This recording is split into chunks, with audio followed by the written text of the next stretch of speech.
आइए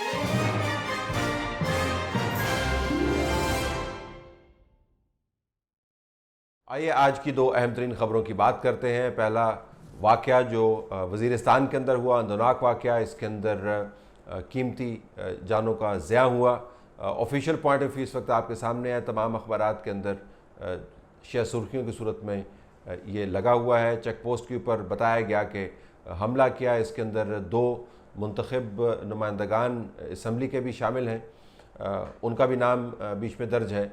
और उसके बाद बताया गया कि वहाँ पर मौजूद जो फोर्सेस के लोग थे उन्होंने रिस्ट्रेंट का मुजाहरा किया। बहरहाल 3 इसके अंदर हलाकतें हुई, मुतअद्दिद लोग इसके अंदर ज़ख्मी हुए। और उसके बाद जो ख़बरें आईं वो उससे भी ज़्यादा तशवीशनाक हैं। एक ऑफिशियल बयान के मुताबिक जिस जगह पर यह वाक़या हुआ उसके करीब एक गड़े से या एक जगह से 5 गोलियों से छलनी लाशें भी मिली हैं। इल्म नहीं है कि ये लाशें कल के वाक़े से मुतल्लिक़ है, ये मुख्तलिफ़ वाक़या है। अवामी नेशनल पार्टी की तरफ से जो बयान जारी हुआ इसका अक्स आपके सामने है, उसके अंदर ये तादाद बयान की गई। हम इस वाक़े की तफसीलात पर कम और इस वाक़े के बाद के हालात के ऊपर तवज्जो ज़्यादा देना चाहेंगे।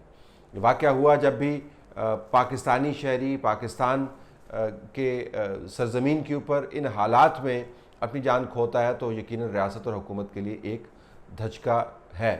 फिर रमज़ान का महीना है, इसकी एक और सैंक्टिटी है जिसके अंदर वायलेंस को मिनिमाइज़ करने की बात की जाती है। शरन भी ज़रूरी है और अकल का तकाजा भी ये है कि रमज़ान के एहतराम में ऐसे मामला से इज्तनाब किया जाए।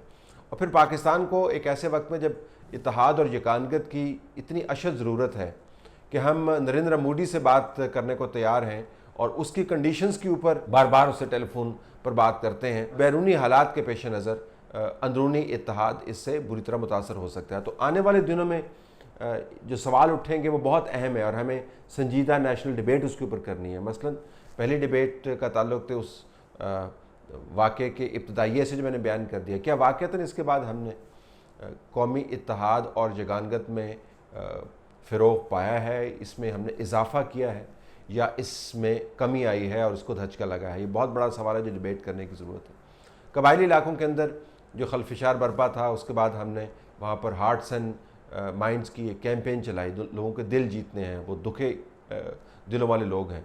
यकीनन पश्तून तहफ़्फ़ुज़ मूवमेंट वज़ीरिस्तान के इर्द गिर्द अगर आप देखें तो आपको उसका फुटप्रिंट नज़र नहीं आता, लेकिन ये वाक़या सिर्फ पश्तून तहफ़्फ़ुज़ मूवमेंट के ज़ाविये से नहीं देखा जाएगा। कबायली बेल्ट के अंदर दूसरे कबाइल भी इस वाक़े के ऊपर तवज्जो दे रहे होंगे।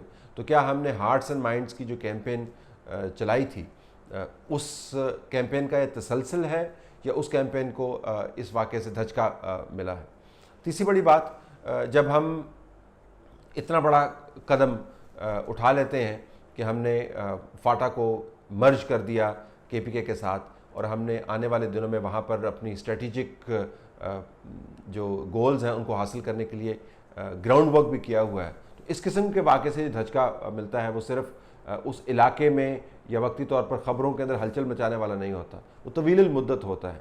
बैरूनी हालात आपके सामने, अफ़गानिस्तान के अंदर इस वाक़े को किस तरीके से एक्सप्लॉइट किया गया अफ़गानिस्तान के मीडिया ने, हिंदुस्तान का मीडिया इसको किस तरीके से प्ले कर रहा है, ब्रसल्स के अंदर इस वाक़े की गूंज क्या है और वाशिंगटन और लंदन के अंदर इस वाक़े की गूंज क्या है। अगर आप ख़बरों से जुड़े हुए हैं तो आपको पता चलेगा कि ये वाक़या सिर्फ वज़ीरिस्तान के गिरदो नवा तक महदूद नहीं है। ये कहा जा रहा है कि मीडिया ने इसकी वो कवरेज नहीं की जो इसको करनी चाहिए थी। इस इल्ज़ाम के अंदर या इस मसले के अंदर बहस का ज़ाविया यकीन मौजूद है। मीडिया की कवरेज के अंदर आपको दोनों नुक्ता फ़िक्र जो है नज़र नहीं आते, लेकिन ये भी याद रखें कि मीडिया के अंदर बहस होना या ना होना, लेकिन इस बात से कतई नज़र के मेन स्ट्रीम मीडिया के अंदर इसके ऊपर क्या बात हुई, जो बड़ी बात ज़हन में रखने की है कि पश्तून तहफ़्फ़ुज़ मूवमेंट और उनकी क़यादत स्क्रीनों जो मेन स्ट्रीम स्क्रीन्स हैं उनकी ऊपर रिलाय नहीं करते, वो सोशल मीडिया के साथ इंटीग्रेटेड है, एक पूरा नेटवर्क है जो ऑपरेट करता है। तो इस वाक़े की तशहीर को अगर रोकने के लिए मेन स्ट्रीम मीडिया की मुआवनत हासिल की गई है तो वो रोकने में कामयाब नहीं होगी, क्योंकि सोशल मीडिया के ऊपर जो नेटवर्क है वो बहुत मुतहर्रक है और उसने इस वाक़े को बीसियों अंदाज से पेश किया, जिससे पता ही चलता है कि हम जब डिबेट को मेन स्ट्रीम मीडिया के अंदर रोकते हैं तो दूसरे चैनल्स डिबेट के जहाँ पर हर किस्म की बात होती है, हर किस्म की तशरीह होती है, खुल जाते हैं। तो मेन स्ट्रीम की डिबेट को रोक कर क्या हमने वाक़तन अपने आप को फ़ायदा पहुँचाया है या नुकसान पहुँचाया है? ये भी बहुत बड़ी बात है सोचने की कि इंतज़ामिया का रोल इसके अंदर क्या था। मुझे सिविल इंतज़ामिया यहाँ पर कहीं नज़र नहीं आई।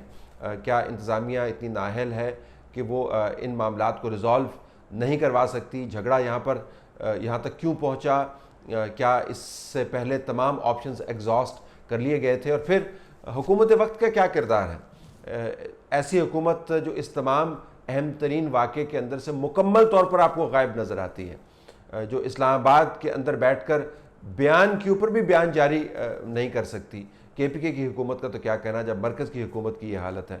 तो सियासी हुकूमतें किस तरीके से इतने बड़े वाक़यात के अंदर ख़ुद को इन्वॉल्व नहीं करती और बीच बचाव करके दरमियाना रास्ता निकलवाने का अहतमाम नहीं करती। ये बहुत बड़ा सवाल है। और सबसे बड़ा सवाल है कि इसके बाद हमने क्या करना। ये तो वाक़या हो गया, इसके बाद अगला एहतजाज होगा, उसको किस तरीके से टैकल किया जाएगा, जिन लोगों को गिरफ़्तार किया गया उनके साथ क्या किया जाएगा। तो एक पूरा पेंडोराज बॉक्स है जो बदकिस्मती से खुल गया है। वक्ती तौर पर हमें नज़र नहीं आ रहा, लेकिन आने वाले दिनों में इसकी इम्प्लीकेशंस बहुत गंभीर हैं। बहुत ज़रूरत है कि इस किस्म के वाक़े के बाद मुकम्मल तौर पर एक हीलिंग प्रोसेस का आगाज़ किया जाए। अगर हीलिंग प्रोसेस का आगाज़ नहीं किया जाएगा और हम इसरार करते रहेंगे कि जो कुछ हुआ वैसे ही होना चाहिए था और ये है तो बदकिस्मत वाक़या, लेकिन ऐसा ही हो सकता था, इसके अलावा कोई और चाराकार नहीं था, अगर सियासी हुकूमत इसमें से अपने आप को गायब करती रहेगी तो फिर आने वाले दिनों में इसकी इम्प्लीकेशंस बहुत बढ़ जाएंगे। हम दुश्मनों में घिरे हुए हैं, अंदरूनी खलफिशार के मुतहम्मल नहीं हो सकते। ये वाक़या बदकिस्मती से खलफिशार के उस तसलसल का हिस्सा बनने की सकत रखता है जिससे हम इज्तनाब बरतना चाह रहे थे। तो बड़ा सवाल ये है कि कल के वाक़े के अंदर क्या हमारी स्ट्रेटजी कामयाब रही या हमें धचका पहुँचा।